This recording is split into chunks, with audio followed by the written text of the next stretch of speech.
छत्तीसगढ़ के इलाके में, महाराष्ट्र के इलाके में, तेलंगाना आंध्रा के इलाके में मिलिट्रीकरण इसलिए हो रहा है कि ये जो किसान है अपनी ज़मीन छोड़ना नहीं चाहता, लोगों को भयभीत करके वहाँ जल जंगल ज़मीन में लूट करना चाहती है और कॉरपोरेट को फ़ायदा पहुँचाना चाहता है। नहीं तो 8 लोगों को एयरलिफ्टिंग ऐसे कैसे कोई हेलीकॉप्टर से उठा के ले जाएगा? उसके लिए तो कोई ट्रैक्टर लाता, कोई जीप लाता, उठा के ले जाता। वो हेलीकॉप्टर से इसलिए ले गया कि अगर हम 8 को अरेस्ट करते तो 8000 लोग गढ़चिलौरी में 1 घंटे में जमा हो जाएंगे। अपनी खेती किसानी का ज़मीन छोड़ना, घर आंगन छोड़ना, खेत खलिहान छोड़ना और विवश होकर के दिल्ली जैसे, मुंबई जैसे बड़े महानगरों में लोग झारखंड से, छत्तीसगढ़ से, महाराष्ट्र के इलाके से पलायन कर रहे हैं। एक है एनजीओ का मॉडल जो कहते हैं कि विस्थापन हो और अच्छा से अच्छा नौकरी और मुआवजा और पुनर्वास मिले, जो कि आज तक इंडिया में कहीं नहीं हुआ। आज तक इंडिया में आज़ादी के इतना दिन सफ़र करने के बाद भी एक भी मॉडल नहीं है जहां पर माइंस निकाला गया हो और फिर से ज़मीन को खेती लायक बना करके किसानों को फिर से, रैयतों को फिर से दिया गया हो।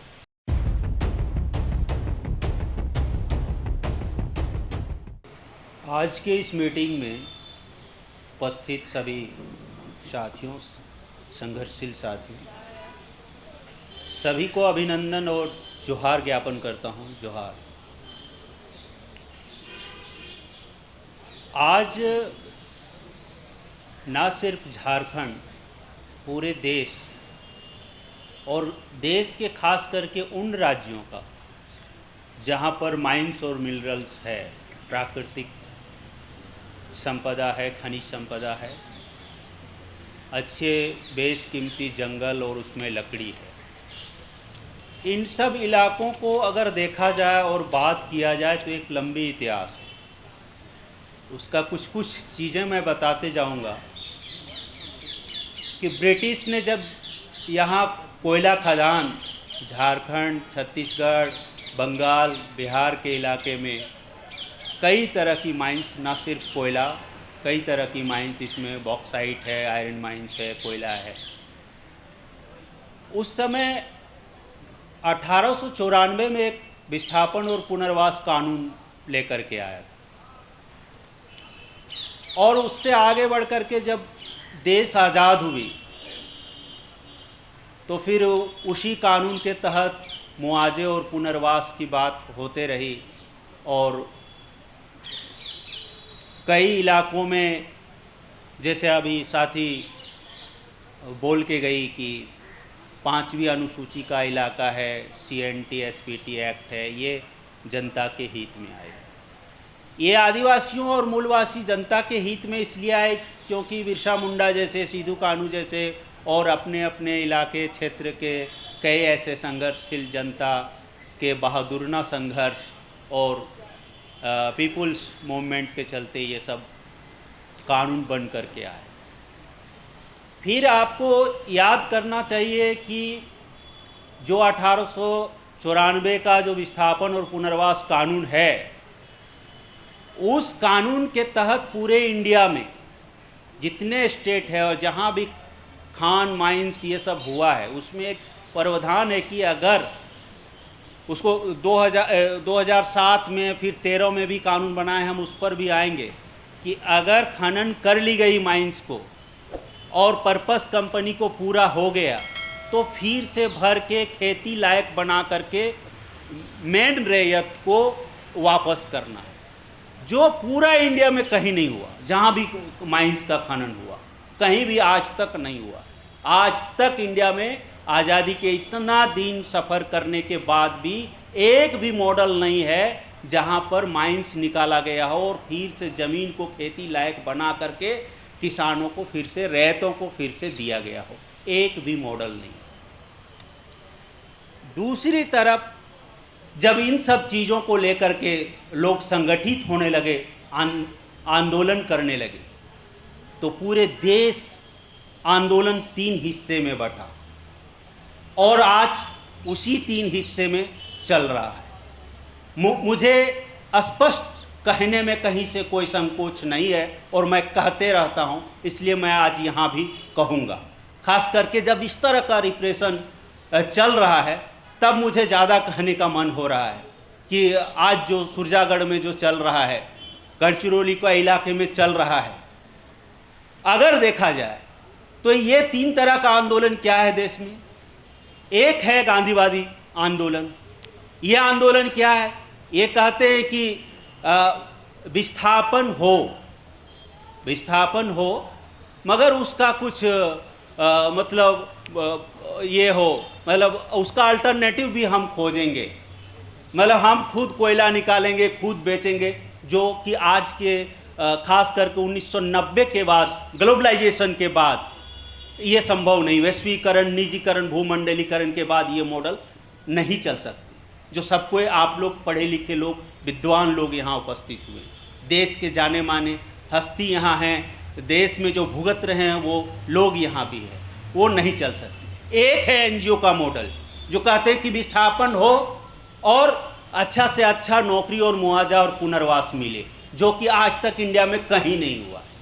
और दूसरी है कलिंग नगर का आंदोलन, सिंगूर नंदीग्राम का आंदोलन, और आज जो दीदी बता रही है जो सुरजागढ़ में चल रहा है वो मॉडल।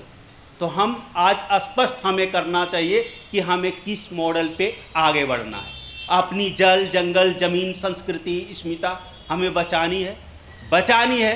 तो जो सुरजागढ़ का मॉडल है, जो नंदीग्राम सिंगूर ने जो मॉडल दिया है, जो कलिंग नगर ने मॉडल दिया है, जो मॉडल अभी नियामगिरी आंदोलन ने दिया है, उस मॉडल पे हमें आगे बढ़ना होगा। साथियों, ये बात स्पष्ट और साफ हो गई है कि आज मिलिट्रीकरण क्यों हो रहा है। लोगों इतने दिन से विस्थापन, घर से बेघर होना, अपनी खेती किसानी का ज़मीन छोड़ना, घर आंगन छोड़ना, खेत खलिहान छोड़ना, और विवश होकर के दिल्ली जैसे, मुंबई जैसे बड़े महानगरों में लोग झारखंड से, छत्तीसगढ़ से, महाराष्ट्र के इलाके से पलायन कर रहे हैं।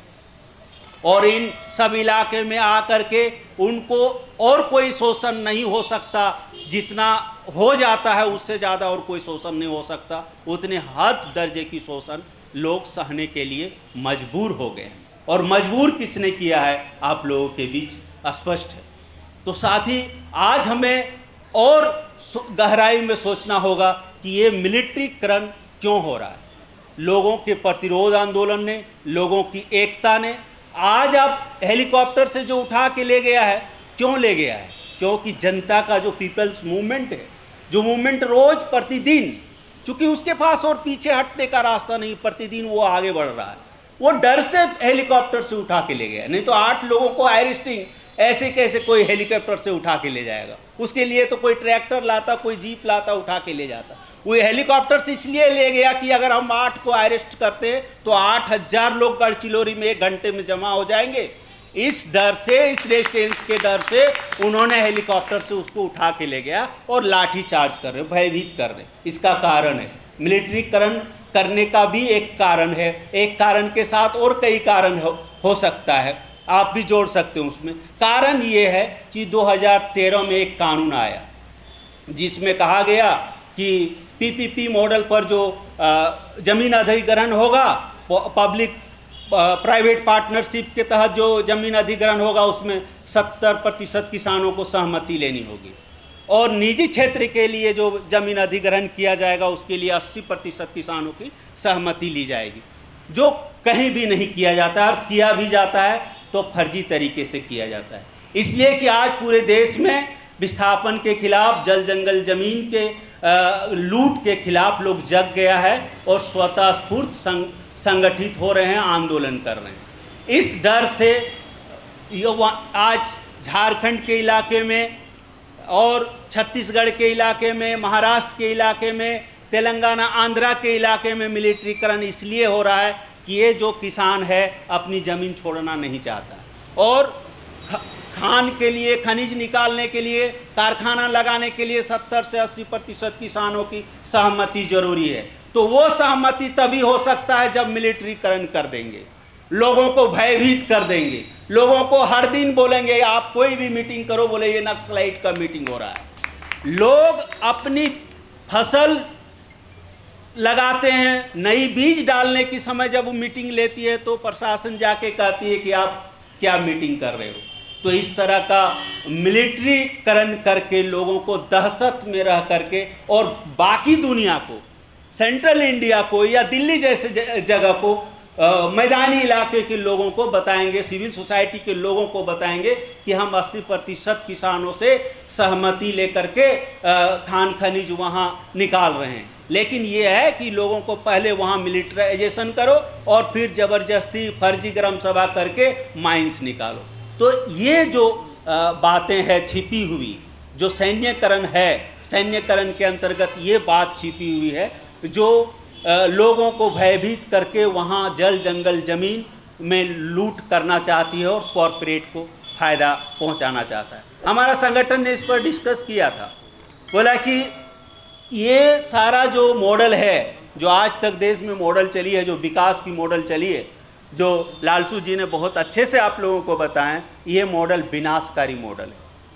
ये जनता के लिए विनाशकारी मॉडल है और चंद पूंजीपतियों के लिए, कॉरपोरेट घरानों के लिए ये विकास की उनकी विकास की बात है। क्योंकि आज देखिए, कोविड के बाद भी इनकी संपत्ति बढ़ जाते हैं और हमारी घट जाते हैं। कोविड के बाद भी इनको आसानी से कम रेट में कर्ज मिल जाता है और हमें अगर बेटा बेटी को पढ़ाई के लिए कर्ज लेना हो तो बहुत सारे इंटरेस्ट उसमें देना होता है, उसमें बहुत सारा कमिटमेंट देना होता है, बहुत सारा पट्टा देना होता है, तब जाके आपको लोन मिलेंगे। तो इस तरह से हमें मॉडल ऑफ डेवलपमेंट में भी जाना चाहिए। तो हमारे संगठन ने बोला था कि अब जो आगे जो आंदोलन होगा वो क्या होगा, विस्थापन नहीं, विनाश नहीं, विपन्नता नहीं, मौत नहीं और पुनर्वास नहीं, हो बदलाव न्याय आधारित। एक ऐसा बदलाव जनता अब चाह रही है कि उसको न्याय मिले, उसको हक, अधिकार और इज्जत मिले। ऐसा बदलाव के लिए जनता लड़ रही है और उस बदलाव में हम जैसे जागरूक लोग यहाँ बैठे जैसे चिंतनशील व्यक्ति कितना मदद पहुँचा सकते हैं, कितना मदद कर सकते हैं, एक दूसरे को मदद करते हुए, आंदोलन को मजबूत बनाते हुए हम सही रास्ते पर जा करके जहाँ अमन चैन और शांति की ज़िंदगी मिले, एक ऐसी मॉडल पर हम क्यों ना बात करें। क्यों हम इन कॉरपोरेट घराने की चंगुल में फंसे और एक दूसरे को आपस में लड़ाएं। तो इस साजिश और षड्यंत्र को समझते हुए हमें आगे बढ़ना होगा और कहा गया है कि जन आंदोलन ही जन विकास का रास्ता तय करेगा। इन्हीं शब्दों के साथ मैं अपना बात समाप्त करता हूँ। जोहार।